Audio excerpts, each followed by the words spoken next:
నమస్కారం. దూరదర్శన్ వార్తలకు స్వాగతం. నేను శ్రీదేవి. ముందుగా ముఖ్యాంశాలు చూద్దాం.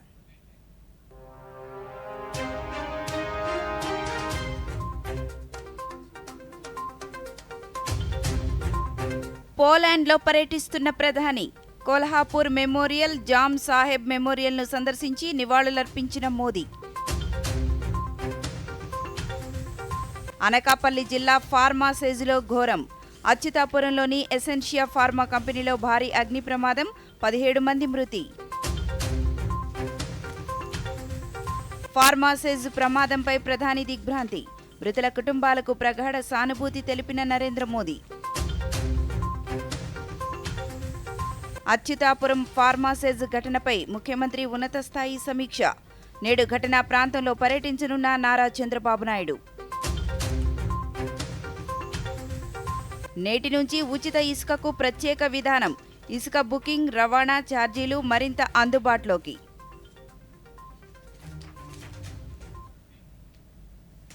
ప్రధానమంత్రి నరేంద్ర మోదీ విదేశీ పర్యటనలో భాగంగా పోలాండ్లో పర్యటిస్తున్నారు. బుధవారం పోలాండ్ రాజధాని వార్సాకు చేరుకున్న ప్రధానికి విమానాశ్రయంలో పోలాండ్ అధికారులు, నేతలు ఘనస్వాగతం పలికారు. అనంతరం పలు కార్యక్రమాల్లో ప్రధాని పాల్గొన్నారు. తొలుత కోల్హాపూర్ స్మారకానికి నివాళులర్పించారు. ఈ సందర్భంగా కోల్హాపూర్ రాజకుటుంబం సేవలను ప్రధాని మననం చేసుకున్నారు. రెండవ ప్రపంచ యుద్ధం కారణంగా భయకంపితులైన పోలాండ్ మహిళలు, వారి పిల్లలకు ఆశ్రయం కల్పించడంలో రాజకుటుంబం ముందంజలో ఉందని మోదీ తెలిపారు. ఛత్రపతి శివాజీ మహారాజు ఆదర్శాల నుండి స్ఫూర్తి పొందిన కోల్హాపూర్లోని రాజకుటుంబం మానవత్వానికి పెద్దపీట వేసిందని కొనియాడారు. కోల్హాపూర్ రాజకుటుంబం చేసిన ప్రజాసేవ తరతరాలకు స్ఫూర్తినిస్తుందని తెలిపారు.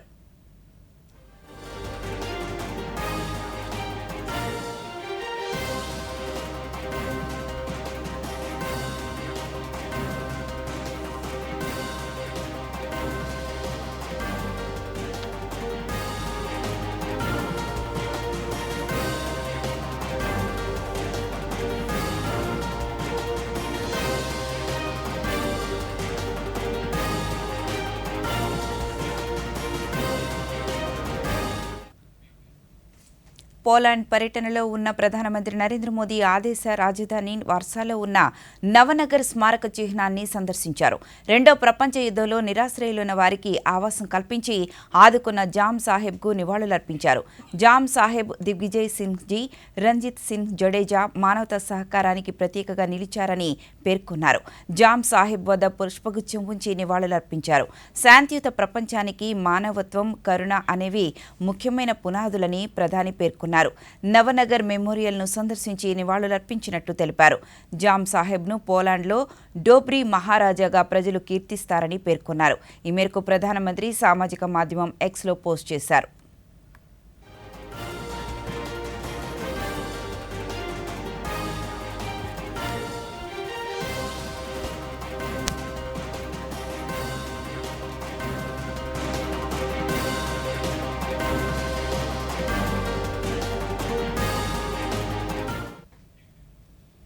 అనకాపల్లి జిల్లా అచ్యుతాపురం ఫార్మాసేజ్లోని ఎసెన్షియా ఫార్మా సంస్థలో బుధవారం మధ్యాహ్నం 2 గంటల సమయంలో జరిగిన ఘోర అగ్ని ప్రమాదం తీవ్ర విషాదాన్ని నింపింది. కడపటి సమాచారం మేరకు 17 మంది ప్రాణాలు కోల్పోగా 10ల సంఖ్యలో కార్మికులు తీవ్ర గాయాల పాలయ్యారు. బుధవారం మధ్యాహ్నం మొదటి షిఫ్ట్ కార్మికులు విధులు ముగించుకొని రెండో షిఫ్ట్ సిబ్బంది లోపలికి వెళుతున్న సమయంలో దట్టమైన పొగ అలుముకుంది. ఏం జరుగుతోందో తెలుసుకునేలోపే చెవులు దద్దరిల్లేలా భారీ పేలుడు సంభవించింది. ఇంతలోనే పేక మేడలా కూలిపోయిన ఫ్యాక్టరీ స్లాబ్ కింద కార్మికులు కూరుకుపోయారు. ఒకరిద్దరితో మొదలైన ప్రాణనష్టం సమయం పెరిగే కొద్దీ పెరుగుతూనే ఉంది. రాష్ట్ర ఫార్మా పరిశ్రమ చరిత్రలోనే అతిపెద్ద ప్రమాదంగా నిపుణులు తెలిపారు. ప్రత్యక్ష సాక్షులు, అధికార వర్గాల కథనం ప్రకారం అచ్యుతాపురం ఫార్మాసేజ్లో ఉన్న Essentia advanced science private limited కంపెనీలో ఇంటర్మీడియట్ కెమికల్స్ ఉత్పత్తి చేస్తారు. 40 ఎకరాల్లో విస్తరించిన ఈ కర్మాగారంలో మొత్తం 381 మంది ఉద్యోగులు 2 షిఫ్టుల్లో పనిచేస్తారు.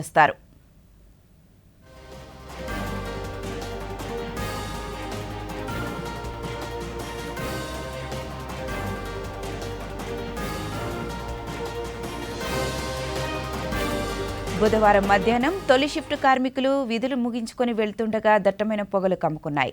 కొన్ని నిమిషాల్లోనే భారీ పేలుడు సంభవించింది. దీని తీవ్రతకు స్లాబ్ గోడ కుప్పగూలిపోయాయి.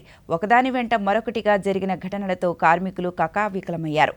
పేలుడు ధాటికి కొందరి శరీరాలు తెగిపోయి చెల్లాచెదురయ్యాయి. స్లాబ్ శిథిలాల కింద కొందరు నలిగిపోయారు. చుట్టూ దట్టమైన పొగ అలుముకోవడంతో ఎటు పోతున్నామో తెలియకుండా పరుగులు తీస్తూ గోడలకు తగిలి మెట్లపై నుంచి కొందరు కింద పడిపోయారు. ఈ 3 కారణాలతో భారీగా ప్రాణనష్టం సంభవించింది.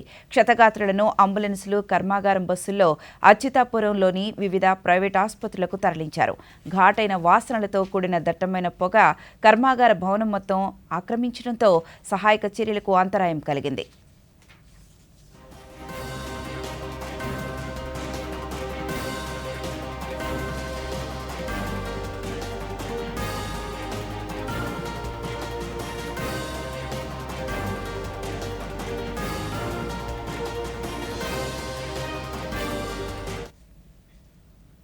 ఎసెన్షియా ఫార్మా కంపెనీలో భారీ ప్రమాదానికి వేపర్ క్లౌడ్ ఎక్స్ప్లోజన్ కారణమని ఫార్మా నిపుణులు ప్రాథమికంగా నిర్ధారించారు. 3వ అంతస్తులో ఉన్న రియాక్టర్ నుంచి గ్రౌండ్ ఫ్లోర్లోని ఒక ట్యాంకర్లోకి మిథైల్ టెరిషరీ బ్యూటైల్ ఈథర్ అనే ద్రవ రసాయనం పంపిస్తున్నారు. ఈ క్రమంలో పైపులు లీక్ అయి గ్రౌండ్ ఫ్లోర్లోని విద్యుత్ ప్యానెల్స్పై రసాయనం పడింది. దీంతో రసాయనం ఆవిరై దట్టమైన మేఘాలు ఏర్పడ్డాయి. ఆ గది మొత్తం అలుముకున్నాయి. ఆ తర్వాత ఎలక్ట్రికల్ ప్యానెల్స్, ఏసీ డక్కుల ద్వారా భవనమంతా రసాయన మేఘాలు వ్యాపించాయి. సాల్వెంట్ పడిన ఎలక్ట్రిక్ ప్యానెల్స్ వద్ద నిప్పు రాజుకుంది. క్షణాల్లోనే దట్టమైన పొగలు అలుముకున్న రసాయన ఆవిరి వల్ల భారీ పేలుడు సంభవించింది. దీని తీవ్రతకు గ్రౌండ్ ఫ్లోర్ స్లాబ్ గోడ కుప్పకూలిపోయాయి. 3వ ఫ్లోర్లో ఉన్న రియాక్టర్ కూడా పేలిపోయింది. కాగా ఎసెన్షియా ఫార్మా కంపెనీ ప్రమాదంలో మరణించిన వారిలో బుధవారం అర్ధరాత్రి సమయానికి 17 మందిని గుర్తించారు.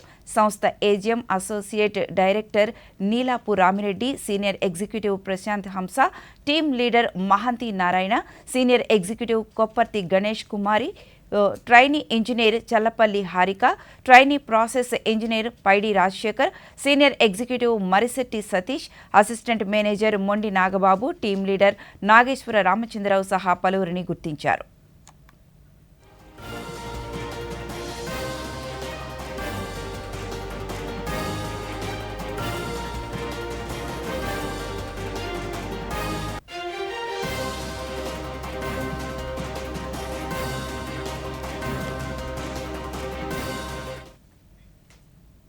అనకాపల్లిలోని అచ్యుతాపురం ఫార్మసీస్లో జరిగిన ఘోర అగ్ని ప్రమాదం పట్ల ప్రధానమంత్రి నరేంద్ర మోదీ తీవ్ర దిగ్భ్రాంతి వ్యక్తం చేశారు. మృతుల కుటుంబాల పట్ల ప్రగాఢ సానుభూతి వ్యక్తం చేశారు. తమ సన్నిహితులను, ఆత్మీయులను కోల్పోయిన వారిని ఓదార్చేందుకు మాటలు చాలవని ఆయన పేర్కొన్నారు. క్షతగాత్రులు త్వరగా కోలుకోవాలని ఆకాంక్షించారు. అచ్యుతాపురం ఘటనలో మృతి చెందిన వారి కుటుంబాలకు 2 లక్షల రూపాయల చొప్పున పరిహారం అందించనున్నట్లు తెలిపారు. గాయపడిన వారికి 50,000 రూపాయల చొప్పున సాయం చేయనున్నట్లు పేర్కొన్నారు.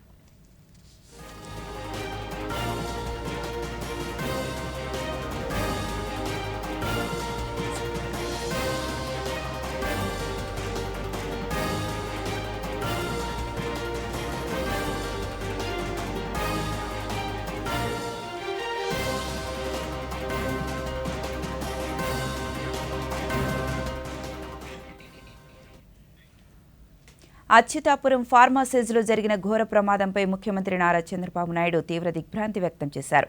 ప్రమాదంపై సమాచారం అందుకోగానే అనకాపల్లి జిల్లా అధికారులు, పరిశ్రమల శాఖ, ఆరోగ్య శాఖ అధికారులతో పాటు మంత్రులతో ముఖ్యమంత్రి టెలికాన్ఫరెన్స్ నిర్వహించారు. క్షతగాత్రులకు అందుతున్న వైద్యంపై వివరాలు తెలుసుకున్న ఆయన అన్ని విభాగాల వైద్యులను అందుబాటులో ఉంచి బాధితుల ప్రాణాలు కాపాడాలని ఆదేశించారు. ఈ సందర్భంగా ప్రమాదానికి కారణాలు ఏంటనే విషయంలో ప్రాథమిక సమాచారాన్ని ముఖ్యమంత్రికి అధికారులు వివరించారు. ప్లాంట్ నిర్వహణలో మానవ తప్పిదం, ప్లాంట్ నిర్మాణంలో లోపాలపై ప్రాథమిక సమాచారాన్ని వివరించారు. ప్రమాదం అనంతరం ఫార్మా కంపెనీ యాజమాన్యం స్పందన సరిగా లేదని తెలిపారు.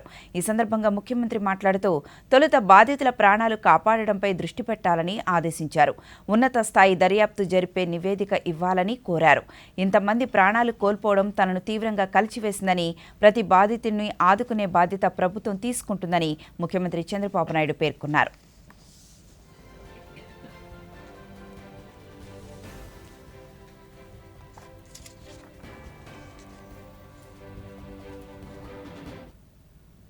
అనకాపల్లి జిల్లా అచ్యుతాపురం సెజ్లోని ఫార్మా కంపెనీలో రియాక్టర్ పేలుడు ఘటనపై ఉన్నత స్థాయి దర్యాప్తునకు ఆదేశించిన ముఖ్యమంత్రి ఫ్యాక్టరీ యాజమాన్యం నిర్లక్ష్యమే ప్రమాదానికి కారణమని తేలితే కఠిన చర్యలు తీసుకుంటామని హెచ్చరించారు. కాగా ఈరోజు ఆయన అచ్యుతాపురానికి వెళ్లి ప్రమాదం జరిగిన ఫార్మా కంపెనీని సందర్శించనున్నారు. ఉదయం 10:30 తరువాత విజయవాడ నుంచి విమానంలో విశాఖపట్నం ఎయిర్పోర్టుకు చేరుకుంటారు. అక్కడి నుంచి హెలికాప్టర్లో అచ్యుతాపురం సెజ్కు వెళ్తారు. అనంతరం అనకాపల్లిలో ఎన్టీఆర్ ఏరియా ఆసుపత్రి, మరికొన్ని ప్రైవేట్ ఆసుపత్రుల్లో చికిత్స పొందుతున్న వారిని, అక్కడి నుంచి విశాఖ చేరుకుని కేజీహెచ్ చికిత్స పొందుతున్న క్షతగాత్రులను పరామర్శించనున్నారు.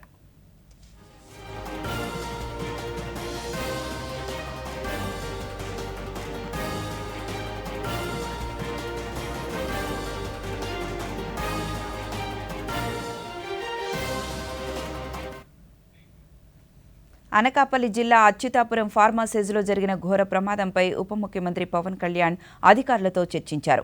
ప్రమాదానికి గల కారణాలు అడిగి తెలుసుకున్నారు. ముఖ్యంగా ఇటువంటి కర్మాగారాల్లో భద్రతను director of factories, labour, fire కేంద్ర ప్రభుత్వ ఆధ్వర్యంలో ఉండే petroleum and explosive safety organisation పర్యవేక్షిస్తాయని తెలిపారు. కాలుష్య నియంత్రణ మండలి మాత్రం నిబంధనల అతిక్రమణ జరిగిందా, అంతా సక్రమంగానే ఉన్నాయా అనే విషయాన్ని పర్యవేక్షిస్తుందన్నారు. ప్రమాదం వైఫల్యానికి ఎవరు బాధ్యులు అనే విషయమై ఉప ముఖ్యమంత్రి ఆయన ఆరా తీశారు. ప్రమాద ప్రాంతాన్ని స్వయంగా వెళ్లి పరిశీలించి క్షతగాత్రులను పరామర్శించాలని ఉప ముఖ్యమంత్రి భావించారు.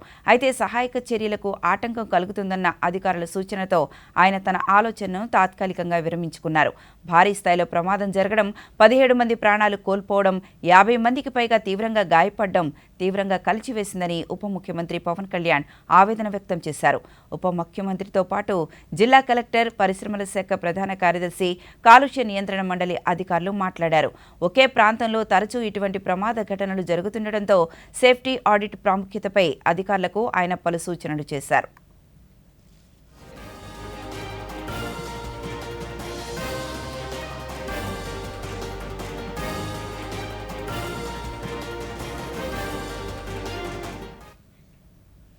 అనకాపల్లి జిల్లా అచ్యుతాపురం సెజ్లోని ఎసెన్షియా కంపెనీ దుర్ఘటన అత్యంత బాధాకరమని, 17 మంది దుర్మరణం చెందడం తీవ్రంగా కలిచివేసిందని రాష్ట్ర రోడ్లు, భవనాలు, పెట్టుబడులు, మౌలిక సదుపాయాల శాఖ మంత్రి బీసీ జనార్దన్ రెడ్డి పేర్కొన్నారు. మృతుల కుటుంబ సభ్యులకు ప్రగాఢ సానుభూతిని తెలిపారు. మృతుల కుటుంబాలకు ప్రభుత్వం అండగా నిలుస్తుందని అన్నారు. గాయపడిన వారికి ప్రభుత్వం ఇప్పటికే మెరుగైన వైద్య సేవలు అందిస్తోందని ఆయన తెలిపారు.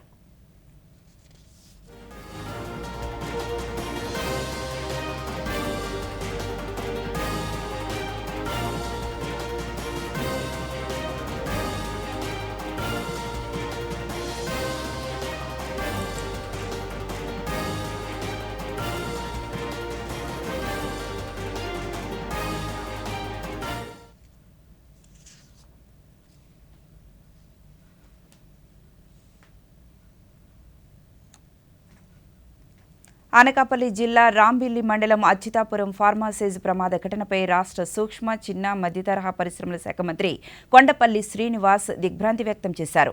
ప్రమాదం విషయం తెలిసిన వెంటనే హోంశాఖ మంత్రి వంగలపూడి అనితతో ఫోన్లో మాట్లాడి వివరాలు తెలుసుకున్నారు. ఈ ఘటన నేపథ్యంలో ప్రజలు భయభ్రాంతులకు గురికాకుండా, శాంతి భద్రతలకు విఘాతం కలగకుండా చూడాలని కొండపల్లి శ్రీనివాస్ కోరారు. క్షతగాత్రులకు మెరుగైన వైద్య సేవలు అందించాలని కలెక్టర్కు సూచించారు. అచ్యుతాపురం ఫార్మాసెజ్ ప్రమాద ఘటనపై గవర్నర్ ఎస్ అబ్దుల్ నజీర్ తీవ్ర దిగ్భ్రాంతి వ్యక్తం చేశారు. ఆసుపత్రిలో చికిత్స పొందుతున్న కార్మికులు త్వరగా కోలుకోవాలని గవర్నర్ ఆకాంక్షించారు. మృతుల కుటుంబాలకు తన ప్రగాఢ సానుభూతిని తెలిపారు. బాధితులకు తక్షణ ఆర్థిక వైద్య సహాయం అందించాలని సూచించారు. ఈ ప్రమాదంలో ప్రాణాలు కోల్పోయిన వారి ఆత్మకు శాంతి చేకూరాలని ప్రార్థించినట్లు తెలిపారు. ఈ మేరకు గవర్నర్ ఎక్స్లో పోస్ట్ చేశారు.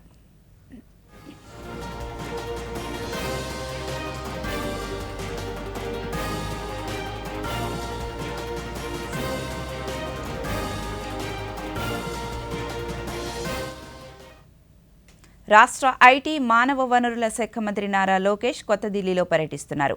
ఈ పర్యటనలో భాగంగా కేంద్ర వాణిజ్య పరిశ్రమల శాఖ మంత్రి పీయూష్ గోయల్తో భేటీ అయ్యారు. ఈ సందర్భంగా రాష్ట్రంలో పరిశ్రమలు, వాణిజ్యం సహా ఇతర అభివృద్ధి కార్యక్రమాలను ఆయన వివరించారు. ఈ మేరకు మంత్రి నారా లోకేష్ సామాజిక మాధ్యమం ఎక్స్లో పోస్ట్ చేశారు.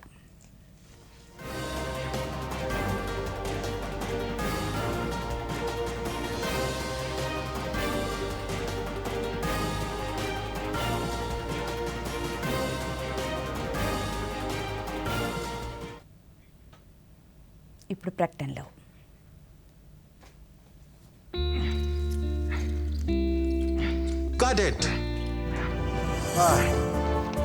ఆలోచించండి, నిజ జీవితంలో ఇలాంటి పరిస్థితి వస్తే ఎన్ని కష్టాలు వస్తాయో. కానీ మంచిదైంది బ్యాంకింగ్కి రావు. మీ వయసు 70 ఏళ్లు మించినా లేదా మీరు వికలాంగులైనా బ్యాంక్ మీకు కొన్ని అవసరమైన బ్యాంకింగ్ సౌకర్యాలు ఇంటికే అందించగలదు. ఆర్బీఐ అంటుంది, విషయాలు తెలుసుకోండి, జాగరూకంగా ఉండండి.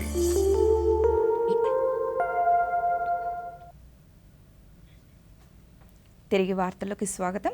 రాష్ట్రంలో అమలవుతున్న ఉచిత ఇసుక విధానాన్ని మరింత సులభతరం చేయాలని ప్రభుత్వం నిర్ణయించింది. ఇసుక బుకింగ్ కోసం ప్రత్యేక కేంద్రాలు ఏర్పాటు చేయాలని గనుల శాఖను ఆదేశించింది. అనుమతి ఉన్న లారీలకే స్టాక్ యార్డుల్లో ప్రవేశం కల్పించేలా తక్షణ చర్యలు చేపట్టాలని పేర్కొంది. సమగ్ర ఇసుక పాలసీ వచ్చేలోగా పంపిణీలో సమస్యలు రాకుండా కొత్త విధానం అమలు చేయాలని ఆదేశించింది. ఈ మేరకు ఉచిత ఇసుక పంపిణీలో నెలకొన్న సమస్యల పరిష్కారం కోసం ముఖ్యమంత్రి చంద్రబాబు నాయుడు బుధవారం అత్యవసర సమీక్ష నిర్వహించారు.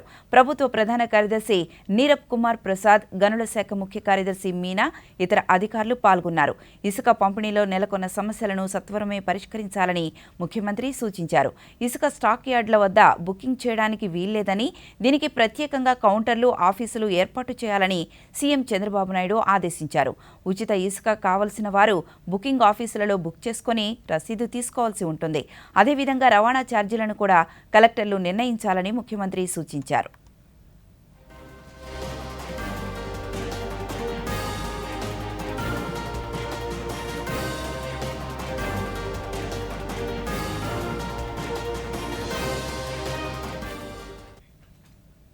ఆంధ్రప్రదేశ్ పబ్లిక్ సర్వీస్ కమిషన్ నిర్వహించాల్సిన గ్రూప్ 1 పరీక్షలు వాయిదా పడ్డాయి. షెడ్యూల్ ప్రకారం సెప్టెంబర్ 2వ తేదీ నుంచి 9వ తేదీ వరకు ఈ పరీక్షలు జరగాల్సి ఉంది. అయితే అభ్యర్థుల నుంచి వచ్చిన వినతుల మేరకు వాయిదా వేసినట్టు పబ్లిక్ సర్వీస్ కమిషన్ తెలిపింది. తదుపరి షెడ్యూల్ను త్వరలోనే ప్రకటిస్తామని వెల్లడించింది. ఈ మేరకు బుధవారం ఓ ప్రకటన విడుదల చేసింది. పశ్చిమ గోదావరి జిల్లా నర్సాపురంలోని డిగ్రీ కాలేజీలో రేపటి నుంచి నిర్వహించే ప్లేస్మెంట్ డ్రైవ్ నిర్వహణకు అన్ని ఏర్పాట్లు పూర్తి చేయాలని జిల్లా కలెక్టర్ చెదలవాడ నాగరాణి సంబంధిత శాఖల అధికారులను ఆదేశించారు. నైపుణ్య అభివృద్ధి, గ్రామీణాభివృద్ధి, జిల్లా పరిశ్రమల శాఖ, సాంఘిక సంక్షేమ శాఖ, గిరిజన సంక్షేమ శాఖల అధికారులతో బుధవారం ఆమె సమీక్షించారు. వీలైనంత ఎక్కువ మంది ప్లేస్మెంట్ డ్రైవ్కు హాజరయ్యేలా చూడాలని సూచించారు. పశ్చిమ గోదావరి జిల్లాలో ఉన్న నిరుద్యోగ యువతీ యువకులకి ఉద్యోగ అవకాశాలు కల్పించడం కోసం ప్లేస్మెంట్ డ్రైవ్ దిక్సూచి అనే పేరుతోటి చేయడం జరుగుతుంది. ఈ నెల 23న ఇంటర్నేషనల్ మల్టీనేషనల్ కంపెనీస్ని ఉద్యోగ అవకాశాలు అంటే ఏ క్వాలిఫికేషన్స్ ఉన్నా కూడా ఉద్యోగాలు కోసం ఎదురుచూసే యువతీ యువకులకి ప్లేస్మెంట్ డ్రైవ్ 23న నర్సాపురంలో కండక్ట్ చేస్తున్నాము. దానికి యువత అందరూ కూడా వచ్చి ఈ అవకాశాన్ని సద్వినియోగం చేసుకోవాల్సిందిగా కోరుతుంది. ఈ యువతీ యువకుల కోసం మనము ప్రతి నెల కూడా ఈ ప్లేస్మెంట్ డ్రైవ్స్ కండక్ట్ అవకాశాలన్నీ సొసైటీలో ఉన్న రిక్రూటర్స్, ఇండస్ట్రీస్ని అన్నీ కూడా మన నిరుద్యోగ యువతీ యువకులకి కలపడానికి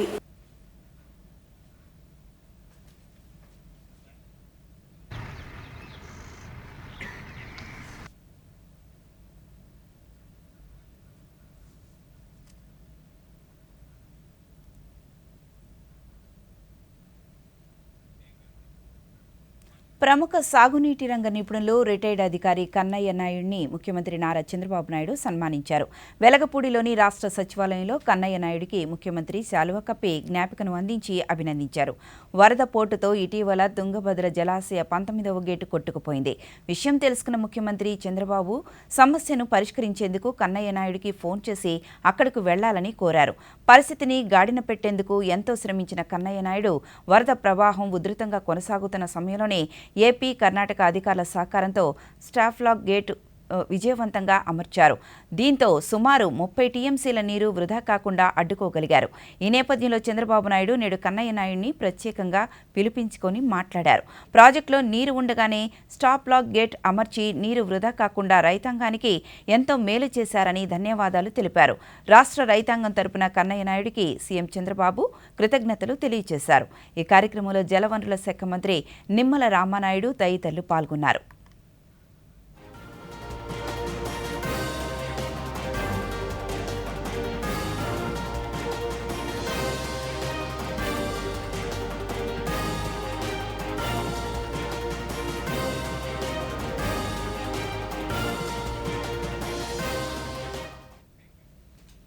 వైఎస్ఆర్ జిల్లాకు చెందిన పార్టీ నాయకులతో వైఎస్ఆర్ కాంగ్రెస్ పార్టీ అధినేత పూర్వ ముఖ్యమంత్రి వైఎస్ జగన్మోహన్ రెడ్డి గుంటూరు జిల్లా తాడేపల్లిలోని పార్టీ కేంద్ర కార్యాలయంలో బుధవారం భేటీ అయ్యారు.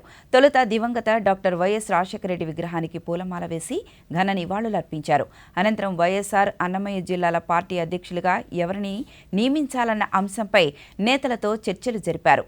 దీంతో పాటు వైఎస్ఆర్ జిల్లా జెడ్పీ చైర్మన్ అభ్యర్థిత్వంపైన వారి అభిప్రాయాలు తీసుకున్నారు. పార్టీ సూచనల మేరకు వైఎస్ఆర్ జిల్లా పార్టీ అధ్యక్షులుగా కమలాపురం పూర్వ శాసనసభ్యులు పి రవీంద్రనాథ్ రెడ్డిని, అన్నమయ్య జిల్లా అధ్యక్షులుగా ఆకేపాటి అమర్నాథ్ రెడ్డిని నియమించారు. అలాగే వైఎస్ఆర్ జిల్లా జెడ్పీ చైర్మన్ అభ్యర్థిగా బ్రహ్మంగారి మఠం జెడ్పీటీసీ రామగోవిందరెడ్డిని ఎంపిక చేశారు.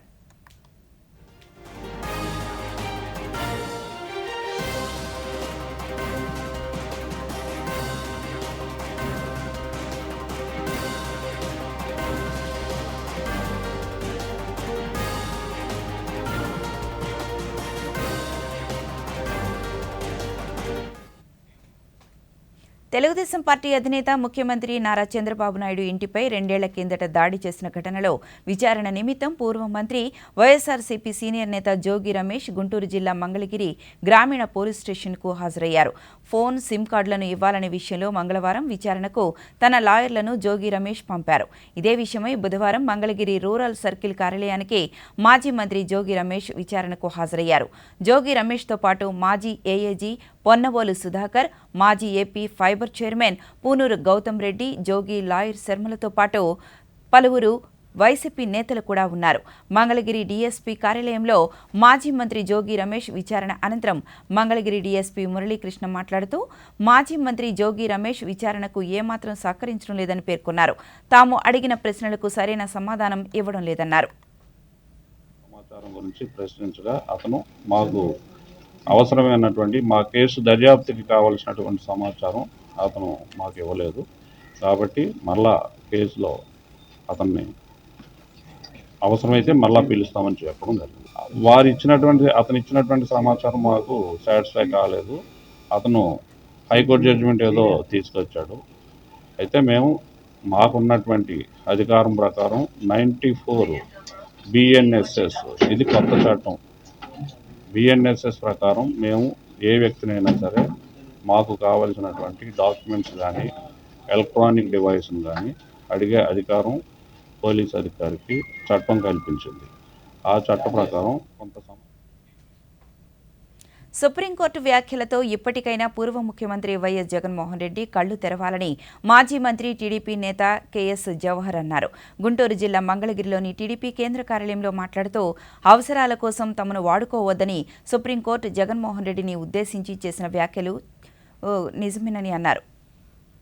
కానీ తన తల్లి విజయమ్మ గారితో చంద్రబాబు నాయుడు గారి మీద వేసి అబాసుపాలైనటువంటి పరిస్థితి కానీ, అదేవిధంగా 2019-24 మధ్య 12 పైగా కేసులు పెట్టి ఆయన్ని వేధించినటువంటి పరిస్థితి కానీ, 15 సభా సంఘాలు, 3 మంత్రివర్గ సంఘాలు, 4 న్యాయ విచారణలు, ఒక సిబిసిఐడి. విశాఖపట్నం జిల్లా స్థానిక సంస్థల కోటాలో ఎమ్మెల్సీగా ఎన్నికైన మాజీ మంత్రి బొత్స సత్యనారాయణను వైఎస్ఆర్ కాంగ్రెస్ పార్టీ అధినేత పూర్వ ముఖ్యమంత్రి వైఎస్ జగన్మోహన్ రెడ్డి ఆదేశాల మేరకు శాసనమండలి ప్రతిపక్ష నేతగా ఎంపిక చేసినట్టు పార్టీ కేంద్ర కార్యాలయం ఇన్ఛార్జ్ ఎమ్మెల్సీ లేళ్ల అప్పిరెడ్డి తెలిపారు. తాడేపల్లిలోని వైఎస్ఆర్సీపీ కేంద్ర కార్యాలయంలో ఆయన మీడియాతో మాట్లాడుతూ విశాఖ జిల్లాలో జరిగిన స్థానిక సంస్థల ఎమ్మెల్సీ ఎన్నికల్లో జెడ్పీటీసీలు, ఎంపీటీసీల సహా స్థానిక సంస్థల సభ్యులందరూ సహకరించారని కోరారు.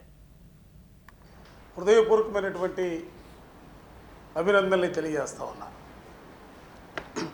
మీ అందరికి కూడా తెలుసు, రాష్ట్రంలో అసెంబ్లీ ఎన్నికల్లో వైఎస్ఆర్ కాంగ్రెస్ పార్టీ ఓటమి చెందిన తర్వాత మొట్టమొదటిసారిగా మరలా తిరిగి ప్రజాస్వామ్యబద్ధంగా ఎన్నికలు విశాఖపట్నంలోనే జరగడం జరిగింది. ఈ వార్తలు ఇంతటితో సమాప్తం. నమస్కారం.